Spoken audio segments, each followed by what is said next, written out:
La petite pique du coach néerlandais sur Kylian Mbappé, Neymar qui pète les plombs contre un supporter brésilien et un Paraguayen accusé d'avoir craché sur Messi en plein match, c'est le programme du journal du foot numéro 1391.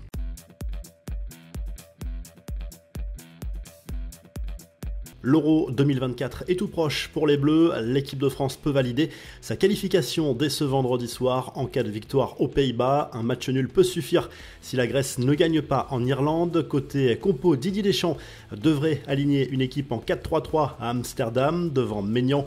Le duo Lucas Hernandez-Konaté tient la corde dans l'axe avec Klose et Théo Hernandez dans les couloirs. Le trio Griezmann, Tchouaméni, Rabiot au milieu de terrain. Il y a un doute pour le poste d'avant-centre, mais Colomani part avec une longueur d'avance sur Olivier Giroud. A priori, on aura sur les côtés Coman et Mbappé. Le capitaine des Bleus qui a encore zappé la conférence de presse d'avant-match, laissant ce rôle à Aurélien Tchouaméni. On peut s'interroger sur ce silence, mais selon le journal Le Parisien, l'attaquant du PSG estime que sa présence en conférence de presse est préjudiciable pour les Bleus et détourne l'équipe de l'essentiel, à savoir la victoire. Le coach des Pays-Bas, lui, a lancé une petite pique à Mbappé. Ronald Koeman n'a pas digéré le doublé du natif de Bondy à l'aller et pense avoir la clé pour le contrôler cette fois-ci.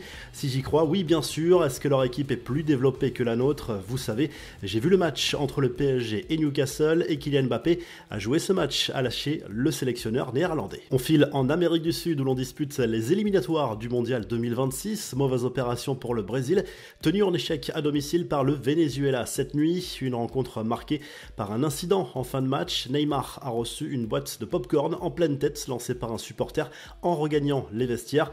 L'ancien parisien est entré dans une colère noire avant de tacler ce supporter devant les médias en lui proposant avec humour de prendre sa place sur le terrain. Incident également lors de la victoire de l'Argentine face au Paraguay 1-0. Lionel Messi semble avoir été visé par un crachat d'Antonio Sanabria, même si le joueur de l'Inter Miami ne s'est rendu compte de rien sur le terrain. Je ne sais pas qui est ce type et je ne veux pas en faire toute une histoire, sinon il sera partout et deviendra un nom connu de tous, a lâché le septuple Ballon d'Or. Le principal intéressé, lui, a démenti. Les infos en bref, qui remportera le trophée de Golden Boy 2023? Ils étaient 100 présélectionnés, il n'en reste plus que 25 et parmi ces finalistes on retrouve 4 joueurs français dont Warren Zaïre-Emery du PSG et Mathys Tel du Bayern. Il y a un immense favori, le Madrilène Jude Bellingham.